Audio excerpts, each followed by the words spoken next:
Inilah wajah pelaku penembak tetangga hingga tewas di Tulung Selapan Oki. Peristiwa berdarah kembali terjadi di Desa Tulung Selapan Ilir, Kecamatan Tulung Selapan, Kabupaten Ogan Komering Ilir. Kali ini korban Ahmad harus meregang nyawa pasca timah panas bersarang di punggung bagian belakang. Kapolres Oki AKBP Dilianto melalui Kasih Humas AKP Gandamanik mengatakan, tim Macan Komering Polsek Tulung Selapan berhasil mengamankan pelaku pembunuhan.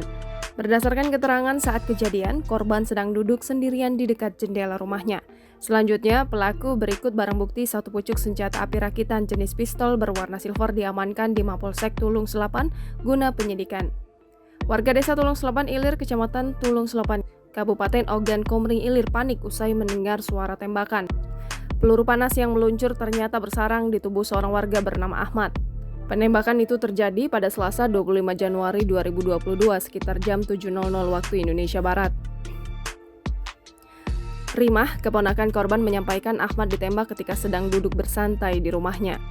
Tidak diketahui secara pasti penyebab pembunuhan tersebut, akan tetapi diketahui jika pelaku bernama Rahmat merupakan pecandu sabu-sabu.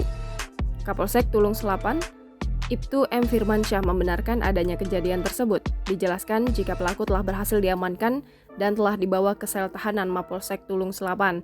Masih kata Firman, keduanya tidak memiliki hubungan keluarga dan hanya sebatas tetangga antara istri pelaku dan korban.